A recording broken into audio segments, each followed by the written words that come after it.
نحمده ونصلي ونسلم على رسوله الكريم أما بعد أعوذ بالله من الشيطان الرجيم بسم الله الرحمن الرحيم وإنك لعلى خلق عظيم صدق الله العظيم وصدق رسولنا بلاغ المبين ونحن على ذلك لمن الشاهدين والشاكرين والحمد لله رب العالمين إن الله وملائكته يصلون على النبي يا أيها الذين آمنوا صلوا عليه وسلموا تسليما الصلاة والسلام عليك يا سيدي يا رسول الله وعلى آلك وأصحابك يا حبيب الله. سارے حضرات درود شریف پڑھیے. الصلاة والسلام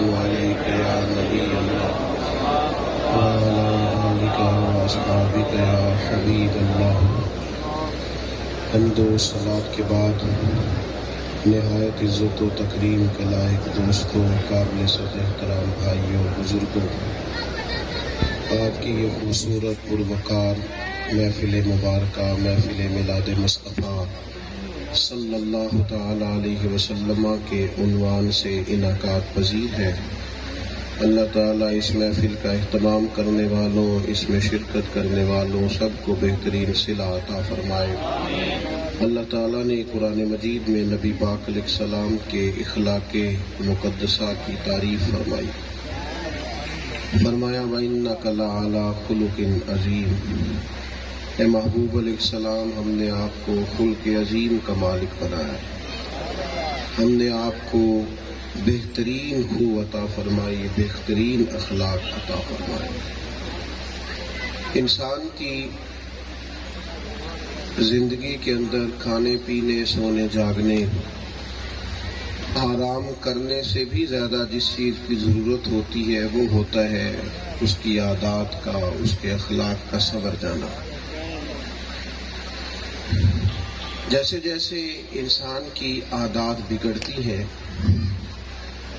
ویسے ویسے اس کا دل اپنا بے چین ہوتا ہے. جیسے جیسے اس کی عادات بگڑتی ہیں ویسے ویسے اس کے ساتھ رہنے والے اذیت اور تکلیف میں آ جاتے ہیں. میرے عزیز، یہ بات یاد رکھیے گا کہ جب ہم اپنی عادات اور اپنے اخلاق کے لحاظ سے کمزور ہو جاتے ہیں تو اس کا سب سے پہلا نقصان ہمیں خود ہوتا ہے.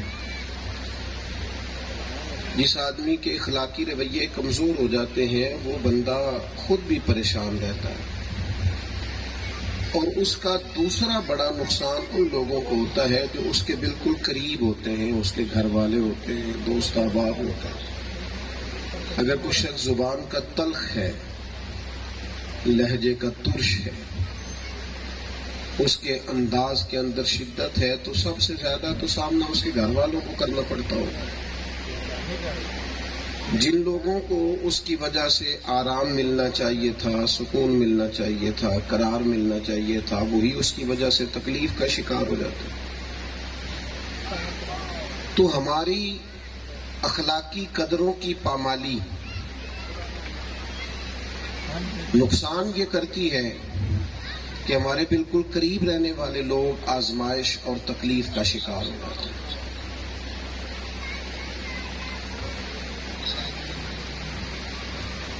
اور تیسرا نقصان یہ ہوتا ہے کہ جب 1 2 4 5 10 کر کے لوگوں کا اخلاق کمزور ہونے لگتا ہے تو پھر اس کا مجموعی اثر معاشرے پہ ہوتا ہے. پھر قوموں پر اس کے اثرات دکھائی دیتے ہیں، ملتوں پر اس کے اثرات دکھائی دیتے ہیں. پھر اب دیکھیے کہ ہماری معاشرے کا بھی یہ حال ہو گیا ہے کہ کوئی شخص کسی دوسرے پر اعتماد کرنے کو تیار نہیں، کوئی کسی دوسرے کو سچا جاننے کو تیار نہیں، کوئی کسی کو مخلص ماننے کو تیار نہیں. اس لیے کہ اخلاقی قدریں مجموعی طور پر کمزور ہوئی، ماحول مجموعی طور پر کمزور ہوا، لہذا اس کا نتیجہ یہ نکلا، اس کا رزلٹ یہ برآمد ہوا کہ پورے معاشرے کے اندر اس کے اثرات نظر آنے شروع ہو گئے۔ ہم جب اپنے اخلاق کو ٹھیک کر رہے ہوتے ہیں تو اس کا مطلب یہ نہیں ہوتا کہ ہم صرف اپنے آپ کو ٹھیک کر رہے ہوتے ہیں، ہم اپنے ساتھ والوں کا فائدہ کر رہے ہوتے ہیں، ہم اپنے معاشرے اور ماحول کا فائدہ کر رہے ہوتے ہیں۔ جس طرح کسی آدمی کی تلخ بات سے ماحول تلخ ہوتا ہے نا، اسی طرح کسی آدمی کے اچھے رویے سے ماحول ٹھیک بھی ہوتا ہے۔ اچھے رویے سوسائٹی کے اندر خوشبو پیدا کرتے ہیں، ماحول میں بہتری لاتے ہیں۔ اس لیے نبی اکرم صلی اللہ تعالی علیہ وسلم نے ارشاد فرمایا، حضور فرمانے لگے کہ اگر اللہ تعالی اخلاق کو کوئی صورت عطا فرماتا، اسے مشکل شکل میں اس کی کوئی صورت ہوتی، تو فرمایا سب سے خوبصورتی اخلاق کی صورت کی ہوتی، اور فرمایا اگر بد اخلاقی کو کسی شکل میں ترتیب دیا جاتا تو سب سے زیادہ بدصورتی بد اخلاقی کی ہوتی۔ اخلاق حسن پیدا کرتا ہے، بد اخلاقی بدصورتی پیدا کرتی ہے۔ اپنے انداز کو درست کیا جائے، اپنے اخلاق کو درست کیا جائے۔ سب سے پہلی بات تو یہ ہے کہ رویہ، آپ لوگ جو محفل میں بیٹھے ہیں نا جی، آپ محفل کے اندر ہی بیٹھے ہیں سارے، ماشاءاللہ آپ محفل پر توجہ کریں۔ یہ تو اللہ ہی خیر کرے ویڈیو والے معاملات کا۔ میں کل ایک دوست کی بات یاد کر کے بڑا حیران ہو رہا تھا۔ وہ کہنے لگے کہ اب تو یہ معاملہ بن گیا ہے کہ ہر آدمی ویڈیو، میں کہتا ہوں چلو جس کو بڑا پیار ہے، دور دراز جب سمجھ آتا ہے، بغیر ویڈیو کے چلا جائے، یہ والا کام کر کے دیکھیں۔ کیوں جی، کیا خیال ہے کہ ویڈیو کے ساتھ ہی جانا ہے نا جی؟ عجیب بات، میری تربیت ہوتی ہے، معاملات ہوتے ہیں، تو بھی آپ اس کے بغیر کر لیں۔ تو ہوتا کیا ہے ہمارے ہاں کہ ہم نے اس کو نفسیاتی مسئلہ نہ بنائیں، ذہن پر سوار نہ کریں۔ اور بھی غم ہے زمانے میں ویڈیو کے سوا، آپ موبائل سے باہر بھی نکلے، اور جو آدمی کیمرہ اونچا کر کے پیچھے دکھاتا ہے کسی کو، موبائل پہ اونچا کر رہا ہے، ویڈیو بنا رہا ہے۔ موبائل کا معنی سمجھاؤں، موبائل کا مسئلہ اس طرح کا ہے جس طرح گرمیوں میں پیاس کا مسئلہ نہیں ہوتا، ایک پانی پیے تو باقیوں کا بھی دل کرنے لگ جاتا ہے، اسی طرح ایک نکالے نا ویڈیو بنانے کے لیے تو باقیوں کا بھی دل کرتا ہے کہ میں بھی نہ نکال لوں۔ تو اس لیے بے شمار یہ معاملات ہو جاتے ہیں۔ اللہ تعالیٰ سمجھ عطا فرمائے۔ تو آپ تھوڑی توجہ کریں، محفل میں شامل رہیں۔ اللہ تعالیٰ موبائل ضرور چلائیں لیکن آپ توجہ تو میری بات پہ رکھیں۔ عزیز دوست، جو بات عرض کرنا چاہتا ہوں کہ سب سے پہلے تو اخلاقی رویوں کی درستگی، آپ کا لہجہ ٹھیک ہو، انداز ٹھیک ہو۔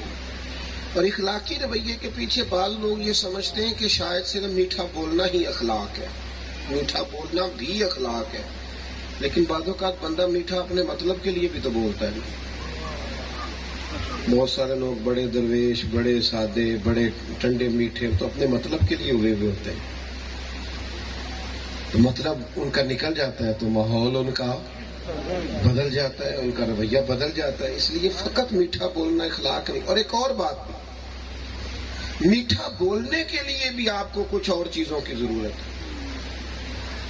اگر آپ اپنے اخلاقی رویے میں زبان اور لہجے کی مٹھاس لانا چاہتے ہیں تو اس کے لیے بھی آپ کو کچھ اور رویوں کے، مثلاً اس کے لیے آپ کو بہت زیادہ حوصلہ مند ہونا پڑے گا،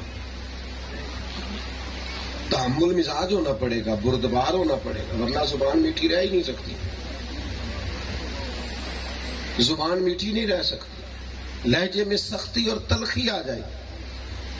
آپ کو میٹھا رہنے کے لیے تحمل مزاج ہونے کی، بردبار ہونے کی، معاملہ فہم ہونے کی، صبر والا ہونے کی، اس کی ضرورت ہوتی ہے، ورنہ تو بہت سارے لوگ ہیں وہ تلخ کر دیں گے، آپ بڑے میٹھے ہیں لیکن اگر کوئی بندہ بڑا سخت بات کرے آ کے تو پھر آپ کیا کریں گے؟ بعض لوگ رد عمل کے طور پر بھی تو سخت ہو جاتے ہیں۔ تو اس لیے اس اخلاق کا میٹھا کرنے کے لیے بھی آپ کو ساتھ باقی اخلاقی قدروں کو پیدا کرنے کی ضرورت پڑتی ہے۔ دو چار چیزیں اپنے معاشرے کے اندر ضرور پیدا کریں۔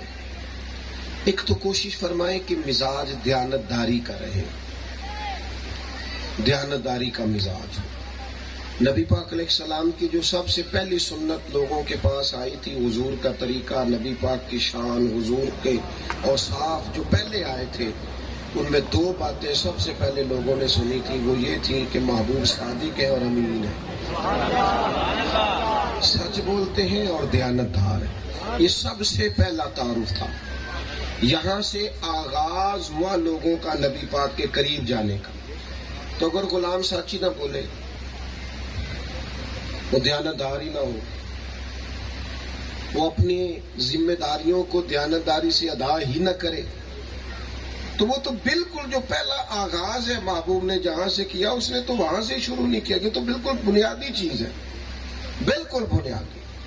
اور آج ہمارے معاشرے میں بددیانتی اور جھوٹ کا یہ عالم ہے کہ لوگ بلا وجہ بھی جھوٹ بولتے ہیں، کوئی مطلب نہیں ہے ان کا، جھوٹے قصے سنا کے لوگوں کو ہنساتے ہیں، جھوٹی باتیں گھڑ کے، شغل بنا کے اور لطیفہ بنا کے، جھوٹا کشید کر کے وہ لوگوں کو ہنسا رہے ہیں اپنے لیے جرم، اور کوئی مقصد نہیں، کوئی بھی متاثر نہیں ہو رہا۔ جب آپ بڑھ کے سنا رہے ہیں آپ اپنی تعریف، کوئی بندہ متاثر نہیں ہو رہا، وقتی طور پر آپ کے منہ پہ کوئی کچھ نہیں کہہ رہا، لیکن سائیڈ پہ سب کو پتہ ہے آپ کیا ہیں، لیکن آپ نے جھوٹ اکٹھا کر لیا اپنے لیے۔ حالانکہ نبی پاک علیہ السلام سے جب پوچھا گیا مومن بزدل ہوتا ہے تو فرمایا کبھی ہو بھی جاتا ہے، کنجوس ہوتا ہے فرمایا کبھی ہو جاتا ہے، یا رسول اللہ مومن جھوٹا بھی ہوتا ہے، فرمایا نہیں میرا مومن جھوٹ نہیں بولتا، مومن جھوٹ ہے۔ مومن کے مزاج کے اندر صفائی ہوتی ہے، اس کی زبان میں صداقت ہوتی ہے، اس کا لب و لہجہ، اس کا انداز شستہ ہوتا، وہ کبھی بھی غلط بات اپنے منہ سے نہیں نکالتا۔ نبی پاک علیہ السلام بھی صحابہ سے مزاح فرماتے تھے، ایک ہوتا ہے مذاق، وہ تو منع، ایک ہے مزاح، دل لگی، محبت کی بات، وہ سنت ہے۔ مذاق یہ ہوتا ہے کہ انسان کسی کی کمزوری کی وجہ سے کسی چیز کو، تیری ناک ٹھیک نہیں تو اس کا مذاق اڑانا شروع کر دی، آنکھ ٹھیک نہیں تو اس کا مذاق اڑانا شروع کر دیا، بولا کس طرح ہے، توتلا بولا ہے تو مذاق بن، یہ مذاق ہے۔ مذاق دین میں منع ہے۔ ایک ہے دل لگی کرنا، وہ تو حضور کا طریقہ ہے مبارکہ ہے، مزاح فرمانا، حضور غلاموں سے مزاح فرماتے، محبت کرتے، مسکراتے۔ تو سیدنا ابو ہریرہ رضی اللہ تعالی عنہ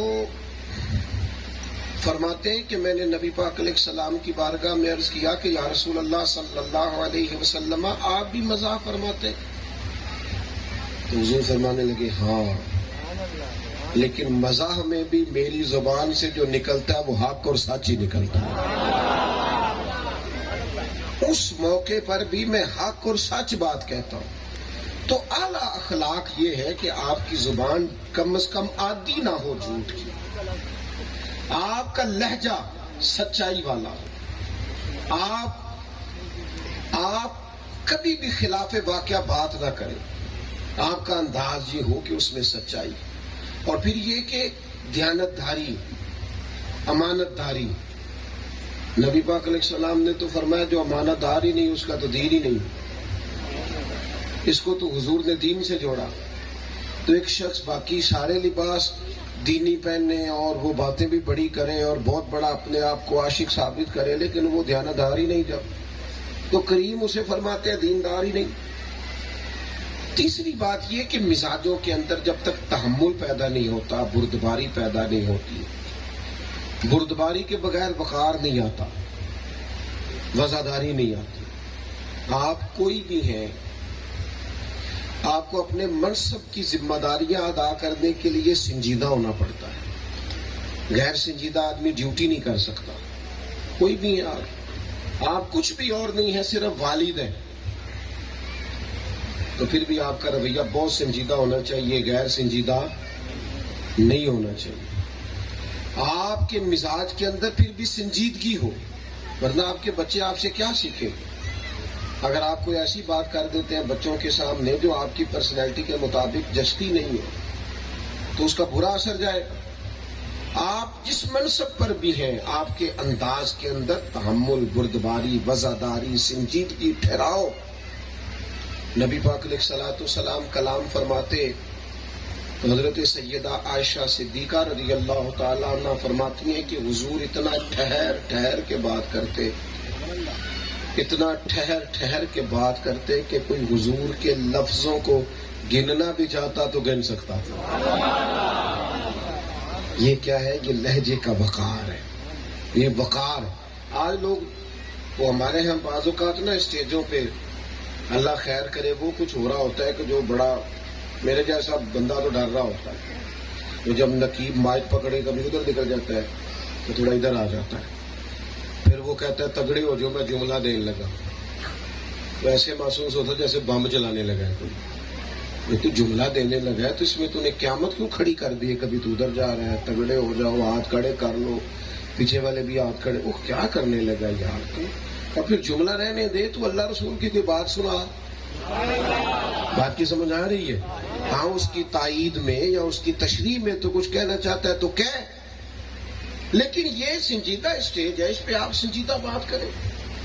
آپ کے انداز کے اندر حسن ہو، خوبصورتی ہو تو تحمل مزاجی، بردباری، وفاداری یہ انسانی زندگی کو خوبصورت بناتی ہے.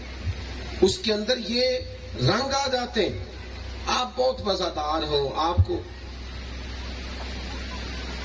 بندے کو بات کرنی بھی آنی چاہیے اور بندے کو نا چپ رہنا بھی آنا چاہیے. چپ رہنا بھی بڑا ضروری ہے.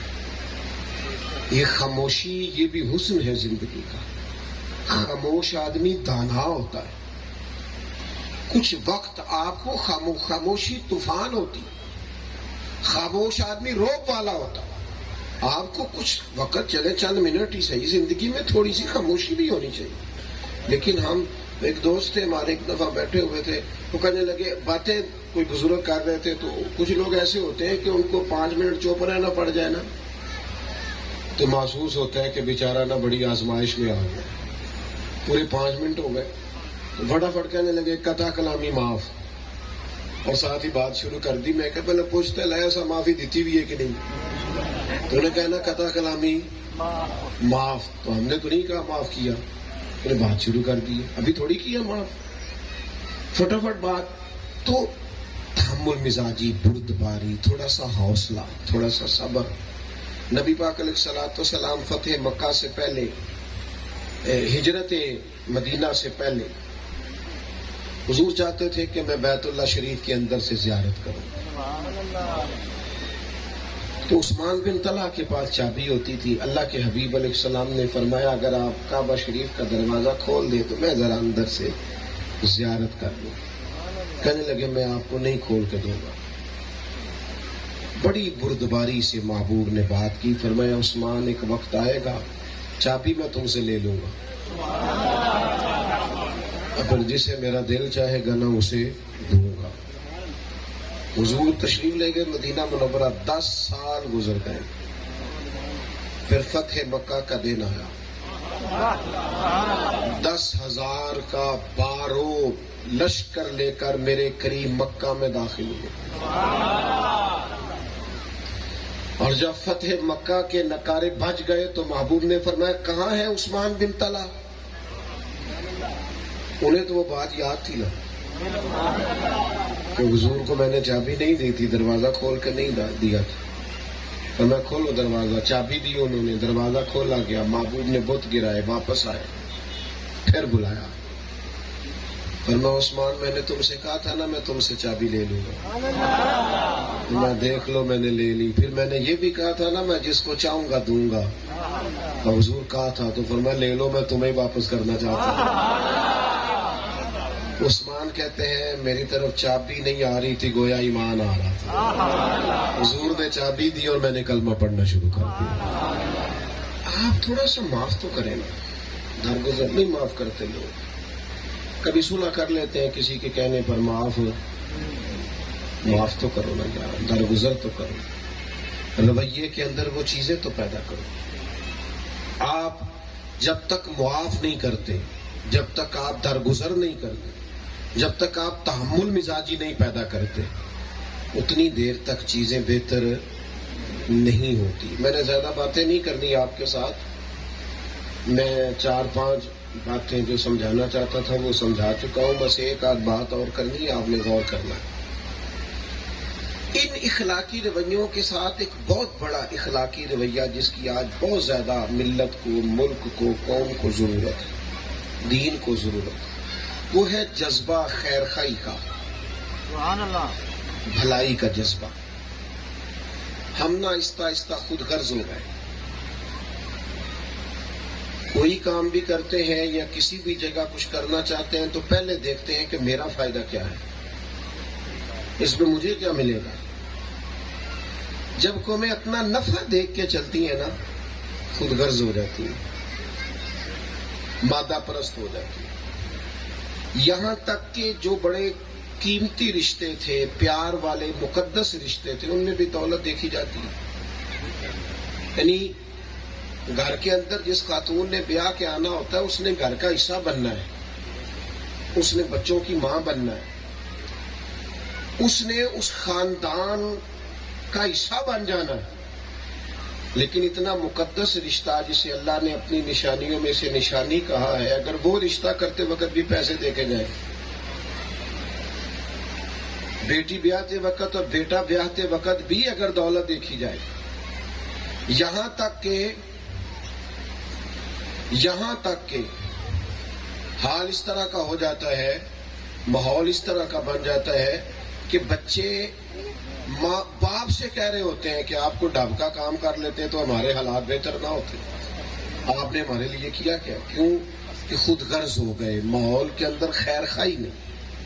اسلام کس بات کا سبق دیتا ہے؟ نبی پاک نے ہمیں کون سے اخلاق سکھائے؟ ہمارا دین یہ کہتا ہے کہ تم بجائے اس کے کہ تم دیکھو تم کسی سے کتنا نفع لے سکتے ہو، تم یہ دیکھو تم کس کو کتنا نفع دے سکتے ہو، تم نفع دے کتنا سکتے ہو۔ حضور فرمانے لگے تم میں سے بہتر وہ ہے جو لوگوں کے حق میں بہتر۔ حضرت تمیم داری رضی اللہ تعالیٰ عنہ نے آ کے پوچھا تھا، یا رسول اللہ صلی اللہ علیہ وسلم، دین کیا ہے؟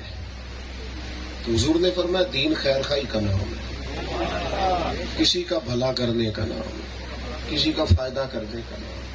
لیکن آج آپ فائدے کی بات کریں، فائدے کی۔ میں ایک جگہ کسی نے مجھ سے کہا اب تو میں کچھ طبیعت بھی ایسی ہے، کچھ مصروفیات بہت ہو گئی، سب جگہ جا نہیں سکتا۔ کسی نے ٹائم کے لیے کہا تو وہ ساتھ مجھے کہنے لگے آپ پیسے کتنے لیں گے؟ میں نے کہا نہیں میں انشاءاللہ آ جاؤں گا۔ کہنے لگے نہیں پھر بھی دسو،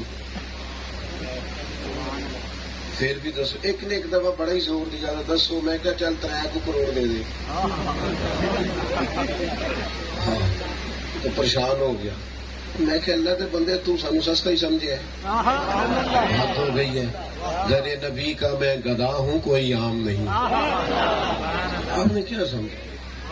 چھوڑے یہ تو ہمیں تو خود شکر ادا، آپ لوگوں کا شکریہ ادا کرنا چاہیے جو آ کے سامنے بیٹھتے ہیں کہ آؤ ہمیں دین کی بات بتاؤ۔ میں آپ کا شکریہ ادا کرنا چاہیے، الٹا لوگ پوچھ رہے۔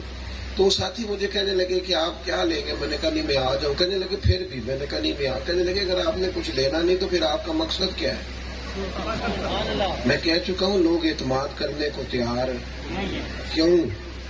اس لیے کہ پوری قوم کے اندر ایک مزاج پیدا کیا گیا ہے کہ مادہ پرستی، دولت، لین دین، کمائی، ماحول کریٹ کیا گیا۔ تو تھوڑا سا اپنی ذات سے اٹھ کر سوچیں، تھوڑا خیر خواہی کا جذبہ، با مقصد زندگی کو فروغ دیں۔ اگر آپ کسی کا بھلا کریں گے تو میرے محبوب علیہ السلام نے فرمایا جب تک بندہ اپنے بھائی کی مدد کرتا رہتا ہے اللہ تعالیٰ اس کی مدد کرتا رہتا ہے۔ آپ محسوس کریں گے کہ آپ خود بھلائی کے راستے پہ، آپ محسوس کریں گے کہ اللہ تعالیٰ کی مدد کا حصول ہو رہا، اللہ کی مدد حاصل ہو رہی، جذبات خیر خواہی، بھلائی۔ آپ دیکھیے نا کتنا مشکل کام ہوتا ہے سگے بھائی کو بھی صحیح سے حصہ دینا۔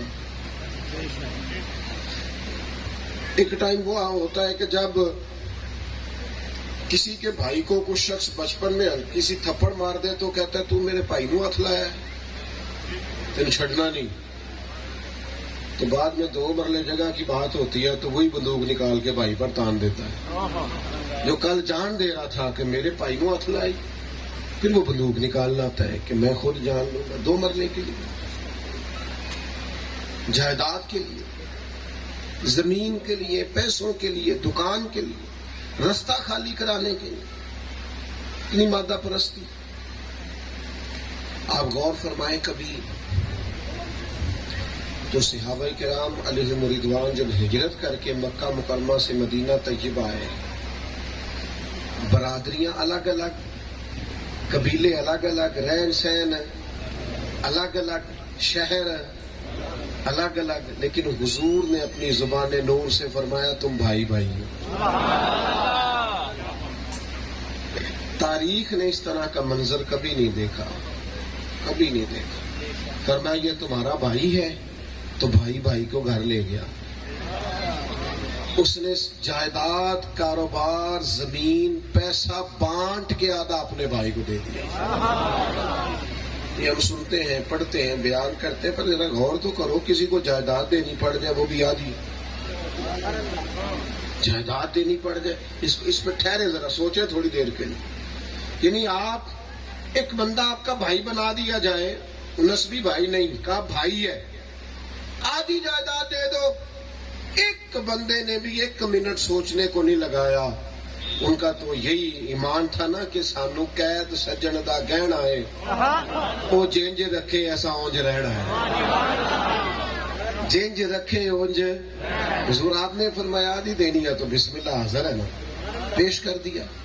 آدھی جائیداد نہیں، یہ خیر خواہی، یہ جذبات محبت ہے، یہ دوسروں کا بھلا سوچنے کا ذوق ہے جو رسول رحمت صلی اللہ تعالی علیہ وسلم نے عطا فرمایا. کبھی بھی خود غرضی کی زندگی، اور اپنے بچوں کو بھی نہ سکھاؤ. اگر بچوں کو، آنے والی نسلوں کو ہم یہ سکھائیں گے نا مال اکٹھا کرنا ہے، پیسہ بنانا ہے، تو وہ ہم سے بھی پیسہ ہی بنائیں گے.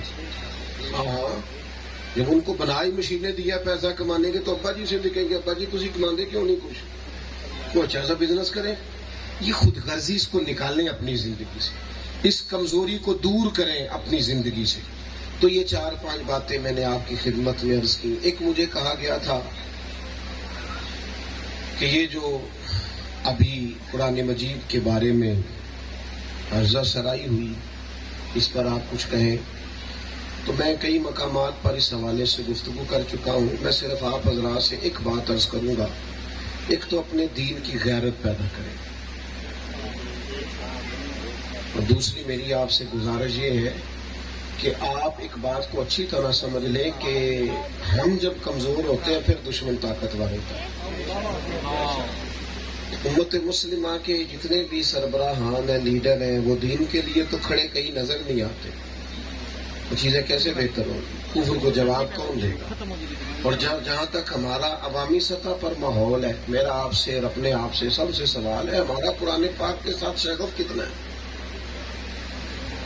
میں آپ سے ہاتھ نہیں کھڑے کرواتا، کچھ نہیں کہتا، بس اتنی بات کرتا ہوں کہ آپ اپنے دل سے پوچھ لیں، میں اپنے دل سے پوچھ لوں کہ آج صبح سے ہم نے قرآن پاک کھولا ہے.